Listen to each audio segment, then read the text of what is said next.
네, 캐시는 킹이다. 네. 아니면 또 캐시는 나무다.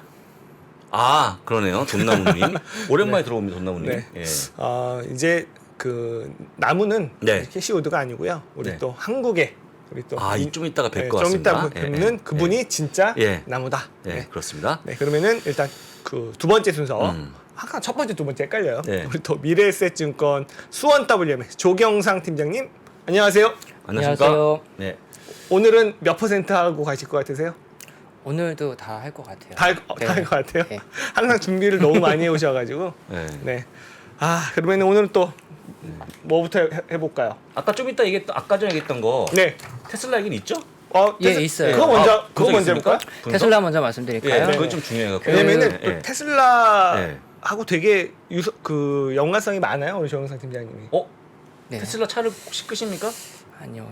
이제 곧 살 거예요. 할 거고. 테슬라 직원분들하고도 많이 하시고. 네, 테슬라 어. 직원분들 좀 많이 알고 어. 있고요. 근데 이게 뭐 테슬라라는 기업하고 저하고 뭔가 관계가 있는 건 아니고요. 네. 우연치 않은 계기에 좀 고객이 되신 분들이 좀 많이 있습니다. 거기까지만. 예, 말씀드릴게요. 먼저 한번 테슬라에서 싫어합니다. 예, 이런 걸 어제 하는 거. 하락이 왜 심했는지 좀 같이 보면 좋을 것 같습니다. 아까 2만 대 정도 차이가 났잖아요. 2만 차이 네. 났죠. 예. 이게 그러면 예상했던 인도량에서 7%에서 8% 수준이었어요. 네. 네. 딱 그만큼 주가가 이제 빠졌네요, 빠진 거죠. 진짜. 네. 그만큼 빠진 거고. 근데 중요한 건 이제 우리가 흔히 판매량이라고 하는 부분하고 조금 이제 착오를 많이 하는 것 같아요. 그렇죠. 그러니까 생산량이 있었고요. 인도량이 있었고. 이게 딜리버리라고 해서 인도가 된 수량까지 나왔었는데 네. 결국에는 이게 뭐 오해가 있었던 거죠. 과잉 생산도 있었고 네. 아니면 판매가 안 됐다 뭐 이렇게 받아들일 수가 있는 부분들도 있고 그렇죠. 또 그러면 기관 투자자 같은 경우에는 그런 신호를 가지고 뭔가 이제 차익 거래를 할 수 있는 기회가 생기죠. 이런 혼란스러운 신호이기 때문에 이걸 가지고 수익을 볼 수 있는 네. 기회다. 그래서 어떤 이제 그런 기회 수익을 볼 수 있는 기회로 활용했었던 거로도 볼 수 있고요. 근데 이제 명확하게 해야 되는 거는 중국 공장, 상해 공장이 이제 업그레이드가 진행되고 있었잖아요. 그쵸. 그러고서 이제 9월달 들어가면서 본격적으로 생산량을 푸시를 했었기 때문에 네. 나중에는 이걸 이제 인도를 해야 되는데 합리적인 가격에서 이걸 태워서 보낼 수 있는 수단이 없었기 때문에 이 시간을 좀 끌다가 마지막에 그냥 다 밀어버린 거죠. 네. 보내버린 건데 결국에는 뭐 트럭에 실려서 가고 있거나 네. 아니면 배 위에 있거나 네. 아니면 아직도 적합한 어떤 운송 방법을 찾지를 못해서 대기하고 있거나 이런 거지 네. 과잉 생산이나 이런 부분들은 좀 아닌 것 같고 그 다음에 이 부분에 대해서 또 이제 좀 더 부정적으로 봤던 시각들 중에서는 아까 우리 부사장님께서 말씀하신 대로 연말에 과연 130만 대를 맞출 수 있겠느냐 네. 그것까지 고려했을 때 보통 인도량 기준으로 보면 테슬라가 3분기보다는 4분기에 인도량 수가 떨어지기 때문에 목표했던 인도량을 다 채우지도 못할 것 같다라는 쪽까지 이제 번지면서 나왔던 부분인데 네. 명확한 부분은 작년보다 늘어난 부분이 상당히 컸다라는 그렇죠. 작년 부분하고 한 35% 네 될것 같은데. 그리고 지금 정도의 속도 생산 속도라고 하면은 우리가 목표했던 생산량 수준에서 약간 그래도 어느 정도는 근접한 수치가 나오지 않겠냐 하는 분석들이 좀 많이 나오고 있어요. 그 상하이 공장 업그레이드가 완료돼서 그거를 1년 풀캡하로 돌리면 거의 100만 대. 네 맞아요.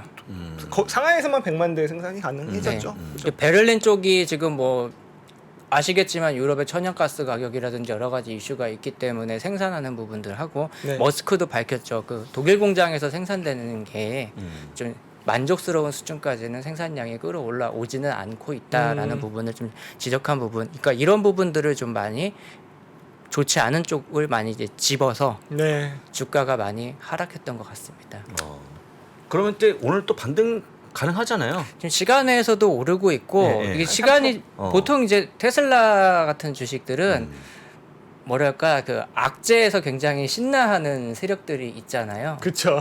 그런 부분들 때문인 거고 시간이 지나면은 뭐 정상화돼서 돌아오지 않을까 싶었고 뭐 지난주에 보시면 뭐 애플도 뭐 수요량 관련해 가지고 애플 그죠. 주가도 하락했던 부분들이나 이런 것들을 좀 봤을 때 비슷한 수순인 것 같아요. 이 두 주식만 그래도 다른 주식들에 비해서는 9월 달에 건재했었는데 맞아요. 예. 네, 어떤 하나의 좀 좋지 않은 이슈가 하나를 가지고서 이제 같은 그러니까 높이를 이제 맞춰주기 위해서 많이 떨어진 게 아닌가 뭐 이렇게 생각이 들고 좀 길게 봤을 때는 테슬라가 지금 생산하고 있는 역량이나 이런 부분들에서는 문제 없는 것 같고요. 다른 이제 전기차 업체들이라든지 뭐 우리나라 현대차도 미국 내에서 뭐 판매량 뭐 이런 것들을 봤을 때 사실 이 수량으로 비교하는 게 아니라 그 증가했다 뭐 이랬다 환호할 만한 수준도 아니기 때문에 전반적으로 봤을 때 테슬라가 이번에 인도량이라든지 발표는 예상보단 못했지만 상당히 견조했다라고는 볼 수 있을 것 같습니다. 그렇습니다. 자, 그럼 일단은 그 시장 점검을 좀 해볼 건데 오늘이 예. 오늘 천사 몰랐네. 시원하이래요 천사인데 10월 4일은 천사. 아, 천사. 역시 그 감수성이 아, 저희랑 감수성이 있고. 달라요. 천사인데 빠지겠습니까 시장이? 그런 얘기 아닙니까 지금? 네 맞습니다. 좋은 뜻을 받아. 지난주에도 잘 가다가 일어나 보니까 떨어져 있더라고요. 네. 그래서 백기투항의 의미로 흰색 옷까지 입고 왔는데 제가 좀 오늘은 올랐으면 좋겠고요. 지난주에 이제 개인 소비 지출 물가가 발표가 됐어요. 맞아요. 예, 제가 한번 말씀드렸잖아요. 좋지 않은 값들이 좀 나올 것 같다라고 했는데 맞아요. 뭐 수치는 말씀 안 드리고 특징을 보면 CPI도 보시면 코어가 안 좋았고 전체적인 CPI는 내려갔지만 코어가 안 좋았죠. 네. 이번에도 이 개인 소비 지출 물가에서도 이 근원 개인 소비 지출 물가가 안 좋게 나왔어요. 맞아요. 네. 그리고 그러면 어떻게 볼 수 있냐면요. 우리가 어떤 상품을 사거나 하는 소비는 줄었어요. 그럼 이거는 어떤 물건을 사거나 했을 때 인플레이션은 통제가 될 수 있다라는 거를 이제 의미가 되는데 네. 서비스 지출이 높아진 부분들이 확인이 되었습니다. 지난주에 나이키도 하나 이슈가 있었잖아요. 그렇죠. 그러니까 또 재고가 이제 드러났다. 그러니까 결국에는 상품에 대한 소비는 감소했는데 네. 주거, 의료, 교통 등의 항목이 전년 대비해서 15% 이상씩 올랐어요. 그러니까 지난번에 한번 말씀드린 것처럼 2차적인 인플레이션에 대한 부분 압박이 다가오고 있기 때문에 연준에서는 고민이 좀 많을 겁니다. 많을 건데 한 가지 우려되는 거는 소득은 월간으로 0.3% 증가했는데 지출이 0.4% 증가했기 때문에 네. 이 부분이 나중에 장기화될 경우에 미국 경제에 미치는 영향도 좋지 않을 거다. 따라서 연준은 좀 신중하게 통화 정책을 가져갈 수밖에는 없다. 이렇게 생각이 듭니다. 그쵸. 좀 그 파월 형한테 그 얘기 좀 전해주세요. 신중하게 좀. 여러 하시라고? 곳에서 이미 다 요청을 하고 있는 네. 상황이니까. 아니 맨날 뒷북이에요. 올리는 것도 뒷북. 그리고 이제 그만 올려야 되는데 계속 올려. 그러면 지금 4.4% 올해 전망치에서 실제 가면 조금 내려갈 수 있는 겁니까?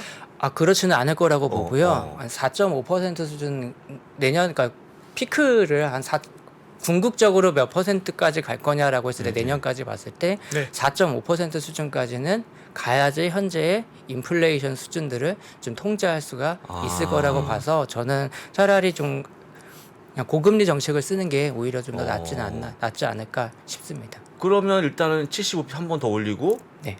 50bp 한 번 더 올리고. 네, 그런 수술을 하고 내년에 남은 카드를 쓰거나 이렇게 쓰는 거죠. 근데 지금 벌써 약간 50bp의 확률이 그러니까 늘어나고 늘어나고 있어요. 네. 제가 그 얘기하는 거죠 지금. 즉 개인 고객님들께서 물어보신 분들 중에도 제가 11월이 75bp 인상에 대한 게 유력했었는데 네. 그때 바로 말씀드렸거든요. 아마 어쩌면 50bp 시나리오로 갈 수도 있다. 왜 네. 내년에 쓸 수 있는 카드가 없잖아요. 어. 그리고 엽기적 효과라고 하죠. 올해 5월 달에 PC가 갑자기 뛰어 올랐던 거기 때문에 네, 이거는 그만큼 더 상승하려고 하면은 인플레이션에 대한 상승에 대한 신호들이 많이 보여야 되는데 네.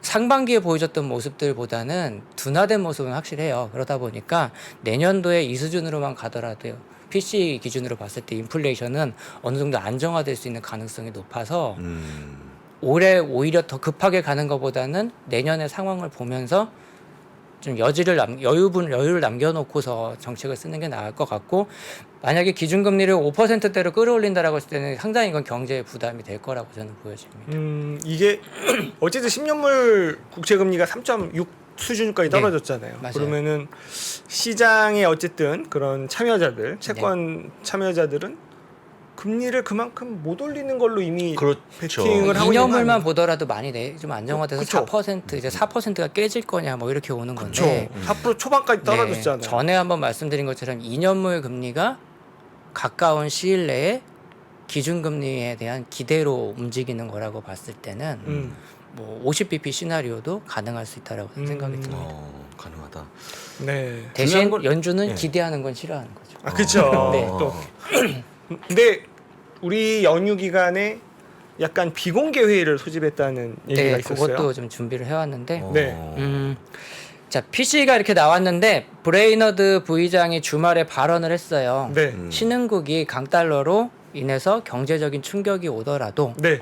이게 미국에 영향이 없다라고 하면 우리는 금리 인상을 할 거다라는 논조로 말을 했고 이거보다 앞서서 블러드 총재가 발언을 했던 게 있습니다. 네. 그 영국과 관련해 가지고 네. 그 영국에 이제 연금이 좀 문제가 되고 있었잖아요. 맞아요. 네. 마진콜. 네. 이게 미국에는 노출되는 영향이 크지 않은 걸로 알고 있다. 네. 결국에 이 두 가지를 보면은 다른 나라를 신경 쓰지는 않을 거다. 네. 일단 미국의 상황을 보고 거기에 맞는 정책을 쓸 거다라고 했었고요. 네. 간밤에 이제 비공개 긴급 회의가 열렸는데 이걸 가지고 이제 영국발 리스크 때문이 아니냐 네. 이런 오해의 소지가 좀 있었는데 재할인율과 관련된 내용이고요. 아. 7월에 일부 이제 세인트 루이스라든지 일부 이제 지방 은행에서 네. 지방 연준에서 재할인율과 관련해 가지고 논의가 필요하다라는 안건을 좀 냈었어요. 재할인율을 먼저 좀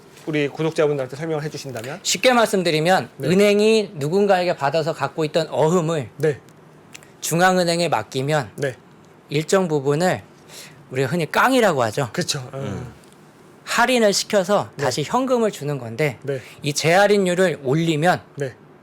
은행으로 주는 돈이 줄어들기 때문에 네. 시중의 유동성은 기존보다는 떨어지는 효과가 나오고 아주 간접적으로는 금리 인상하는 효과와 비슷해집니다.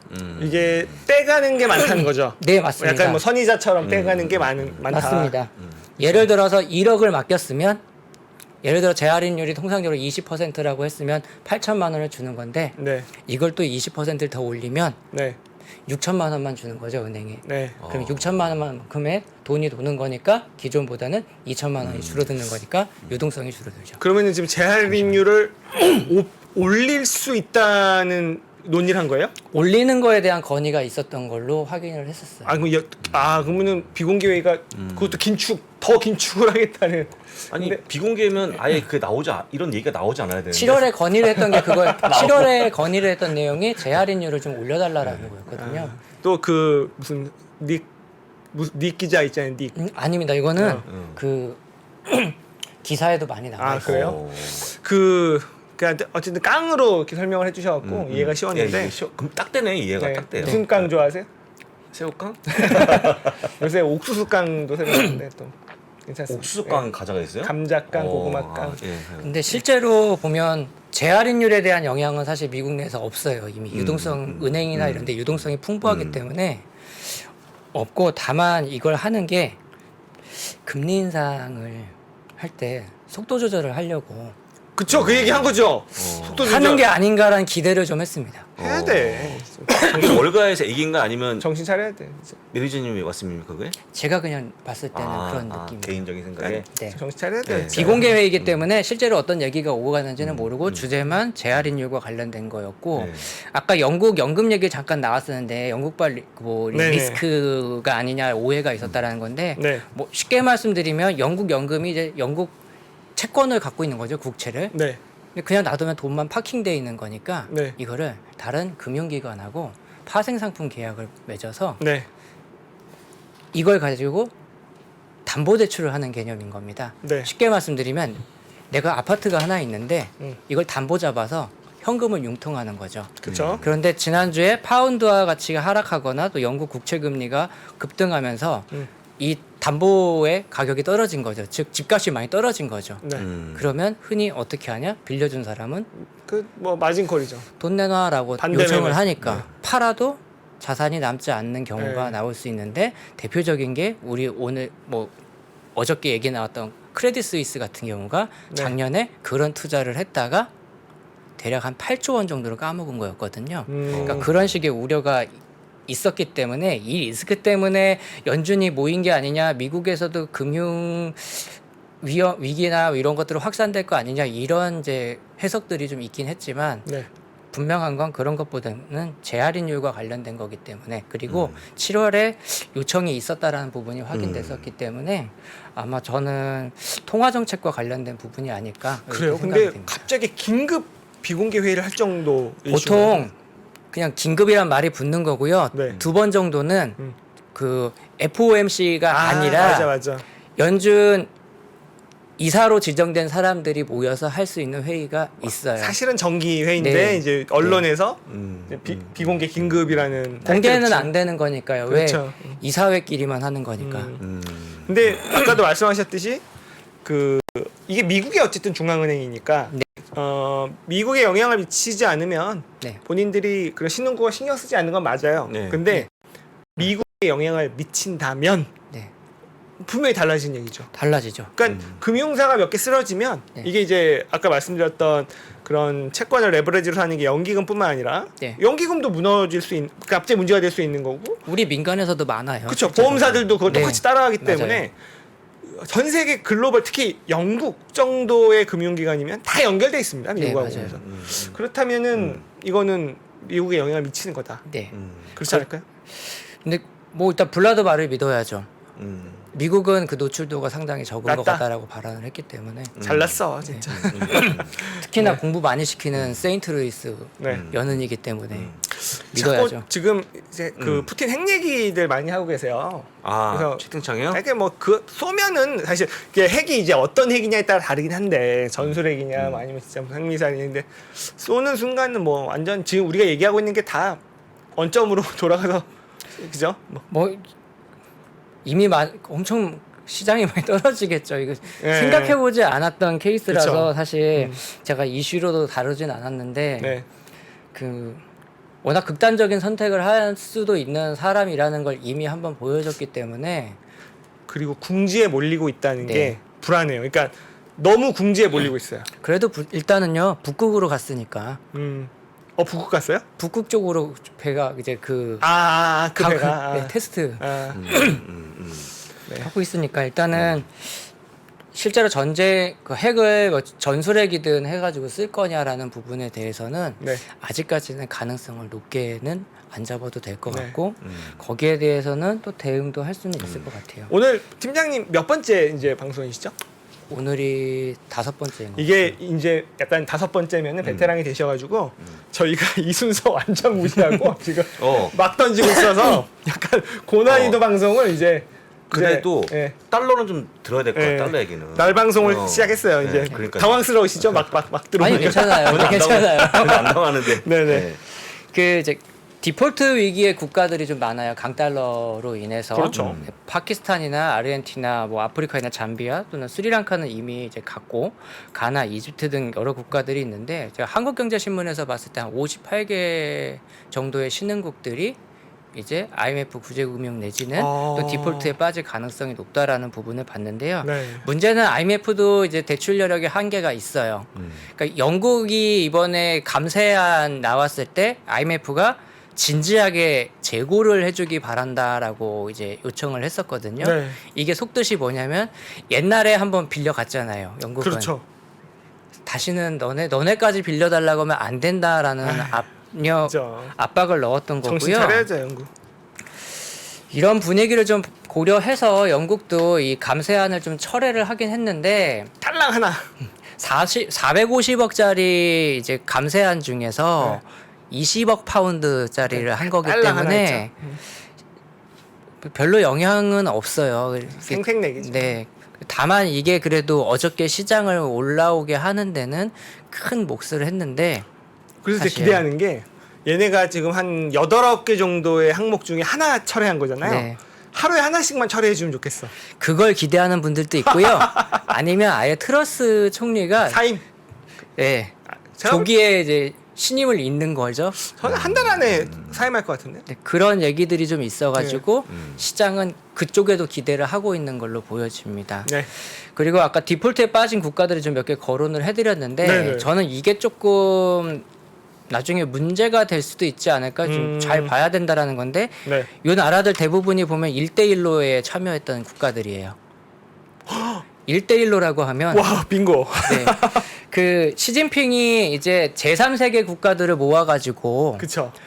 이제 질서를 미국 편에만 있는 게 아니라 이제 중국의 친중국 국제 질서도 확립할 수 있다. 네. 이렇게 이제 하는 차원에서 돈을 빌려준 거거든요. 못 사는 나라들한테. 그렇죠. 그래서 그 나라들한테 사회간접 자본을 만들라고 해줬어요.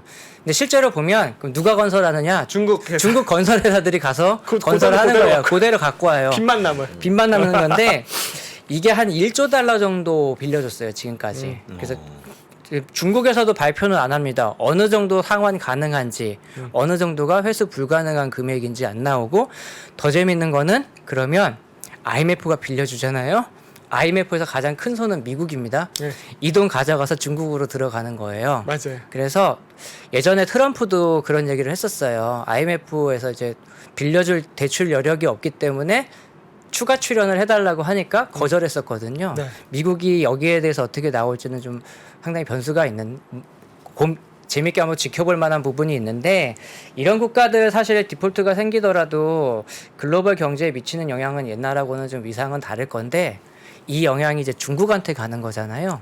그러면 안 되죠. 네. 근데 아직까지 이거에 대해서 좀 물어보시는 분들 직원분한테 이런 얘기를 하니까 이런 걸 물어보는 분들이 있는데 중국이 올해 예상되는 무역수지 흑자가 한 1조 달러예요. 우와. 아직까지는 중국이 이게 문제가 되더라도 당장에는 큰 문제는 타격은 안 될 건데 네. 조금 시간이 지난 다음에 이게 좀 더 뭐 눈덩이처럼 커지거나 아니면 추가적인 상황들이 좀 전체적으로 안 좋은 상황에서 이게 이슈가 됐을 때는 좀 영향력은 좀 있을 수도 있기 때문에 우리가 이런 것들은 관심을 좀 가져야 될 것 같습니다. 강달러 현상에 대해서. 근데 진짜 그냥 IMF 구제금이 하면 네. 그 돈 다 중국으로 가는 거네요. 그럴 것 같아요. 안 해줘야겠네. 안 해줬으면 좋겠어요. 네.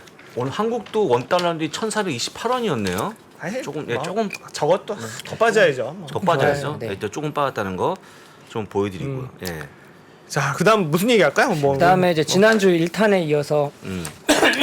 미국이 이제 향후에 어떤 통화 정책 시나리오에 대해서 가는 건지를 준비해왔는데 제가 감기에 걸려가지고 자꾸 저 기침을 하는데 죄송합니다. 괜찮습니다. 저희.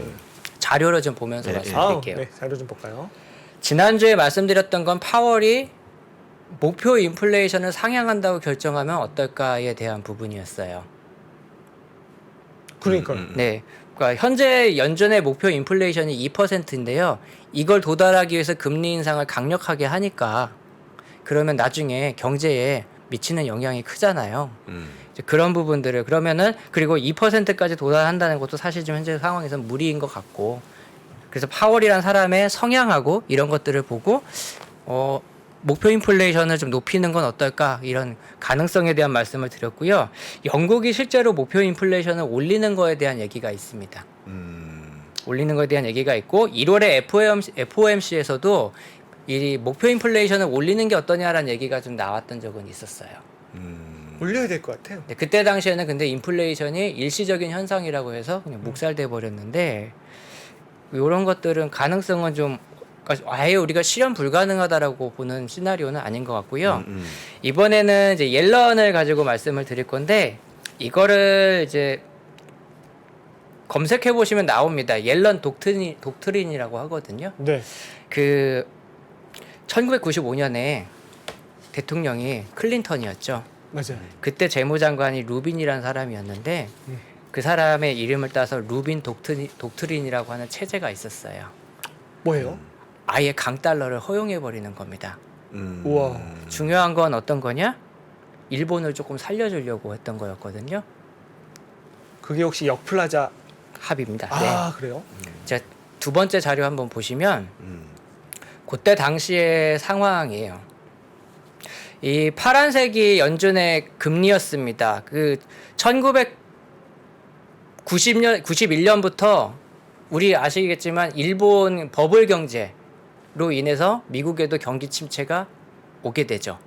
그렇죠. 그러면서 기준금리를 급격하게 내려주는데 이 회색이 PC 물가거든요. 미국도 물가가 올라가 버려요. 그러다 보니까 기준금리를 다시 가파르게 올립니다. 그렇죠. 가파르게 올리면서 물가는 어느 정도 이제 자리가 잡혔어요. 이 물가가 잡힌 거를 지속적으로 유지하기 위해서 어떻게 하느냐? 달러 인덱스예요. 노란색이. 강달러를 써버립니다. 그러네. 네. 왜 강달러를 쓸까 의문스럽잖아요. 네. 이때 루빈이 말한 정당성이 있었어요. 어떤 정당성을 해준 거냐면 달러가 강세이면 미국의 자산 가치가 올라가게 될 거고 이에 따라서 부의 효과가 나오기 때문에 자산이 돈이 많다라고 느껴지는 거죠. 그쵸. 그리고 달러 스스로가 구매력이 늘어나는 거죠. 그쵸. 그러면 미국만 봤을 때는 인플레이션이라는 게 그렇게 체감이 오지 않는 거예요. 예를 들어 드릴게요. 1달러에 한국에서 볼펜을 하나 수입할 수 있었다면 이 강달러를 쓰게 되면 1달러에 2달러로 볼펜 3자루를 사갖고 와서 뿌리면 되는 거죠. 아, 지금 교포들이 한국 들어와서 그렇게 신나게 쇼핑하는 거잖아요. 먹을 거 그렇죠. 네. 그렇죠. 뭐 고급 네. 레스토랑 가고 그러신다고. 네, 네. 딱 그거네요. 즉 2달러를 가지고 음. 다음 표를 한번 보여드릴게요. 신흥국에서 생산된 게 들어오면 미국의 구매력이 상승해 있기 때문에 네. 오히려 신흥국한테 인플레이션을 전가해 줍니다. 어떤 방법으로? 강달러로. 와. 그러면 미국은 인플레이션이라는 부분에서 압력에서 조금 자유로워질 수 있다라는 거예요. 지금도 그러겠네요. 지금은 이제 임대료나 음. 서비스나 이런 부분들이 좀 많이 올라가고 있기 때문에 네. 힘든 거지만 요게 조금만 어느 정도만 누그러진다라고 하면요. 이거는 미국의 저소득층들도 좀 피해갈 수 있는 부분이 되는 거죠. 왜? 내 구매력이 늘어나니까 물건 사는데 경제적인 충격이 크게 와닿지 않는 거라고 볼 수 있는 거죠. 그래서 실제로 그때 당시에 어떤 일이 있었는지를 주가 지수로 좀 보시면 95년부터 2000년도까지 나스닥 지수가 꾸준히 계속 상승을 합니다. 빌 클린턴 행정부는 이때 당시에 이 강달러 정책과 함께 어떤 걸 했냐면요. 금융과 IT 두 산업을 신성장 산업으로 지정을 해서 얘네들을 집중적으로 육성하는 정책들을 많이 썼어요. 네. 이게 맞물려 돌아가면서 미국 경제는 다른 모습으로 변하게 된 거죠. 근데 이게 어떤 거랑 유사하냐면 지금 바이든 행정부가 반도체라든지 아니면 이제 배터리나 전기차 이러한 새로운 산업을 가지고 이 상황을 맞이하고 있는 거잖아요. 네. 그런 걸 봤을 때는 미국 경제에서 미국만 봤을 때는 불리한 국면은 아닐 수도 있다라는 생각을 좀 해봤습니다. 이게 두 번째 시나리오였어요. 그러면 앞에 거랑 지금 거랑 합쳐보면 네. 강달러일 시나리오는 상당히 가능성이 높다라는 거죠. 앞으로도. 네, 이게 미국한테 나쁘냐? 그렇지는 않을 수 있다라는 거죠. 하긴 지금 같은 인플레이션 시대에서는 더더욱 네, 우리 통화가 강한 게 네. 유리하죠. 미국의 입장에서는 와. 다른 데서 문제 생긴 게 우리한테까지 크게 번지지 않을 정도만 된다면. 그러니까 네. 이게 딱 그건 것 같아요. 아니, 유가가 떨어졌어요. 어. 근데 왜 우리가 주유소에서 넣는 휘발유는 안 떨어지냐? 어. 그 유가가 달러로 떨어지면 뭐예요? 네. 원 달러가 이렇게 높으니까. 그렇죠. 그죠? 네. 맞아요. 그거네. 그러면 네, 가장 그 달러 강세의 피해주가 빅테크라고 보통 얘기하잖아요. 네. 빅테크만 좀 정리하면 딱 마무리될 것 같은데 오늘. 요걸 다음 주에 제가 아, 예고 한번 해주세요. 예고. 예. 환율과 관련돼서 얘네들의 어떤 현금을 보유하고 있는 움직임이 어떻게 되고 있는지는 제가 조금 말씀을 드릴 거고 중요한 건 뭐 이번에 테슬라에 대한 오해도 있고 네, 네. 그다음에 애플에서 아이폰 판매량 때문에 애플 주가가 좀 쇼크를 받은 예, 부분들도 그렇죠. 있는데 예, 예. 그래서 마지막으로 준비한 건 얘네들이 뭔가 기계만 파는 회사들은 아니기 때문에 미국 빅테크가 지금 어떻게 돈을 벌고 있는지 증가하고 있는 수익 부분에 대해서 좀 말씀을 드리고 네. 공통점을 말씀드린 다음에 끝내도록 하겠습니다. 예, 이 준비한 표를 보시면요. 빅테크 기업들 여러 개가 있지만 저는 일단 예를 들어드리려고 이 애플, 마이크로소프트, 구글 세 개를 좀 준비해봤고요. 네. 뭐 애플 먼저 말씀드리면 우리가 아이폰 얼마 팔렸냐 이런 것들보다 서비스 수익 기준으로 좀 봤어요. 네, 2021년 기준 서비스 수익이 한 25% 정도 차지하게 됐고 2020년도 대비해서 증가폭이 한 27% 정도가 됐어요. 잘하네요. 네, 팀쿡이 이제 어떤 이제 실적 발표할 때 얘기했던 게 유료 구독자가 한 7억 4천만 명 정도 된다고 했거든요. 많은 겁니다. 저 같은 경우도요, 시킹 알파나 CNBC 프로나 네. 블룸버그, 월스트리트저널 요것들 다 유료거든요.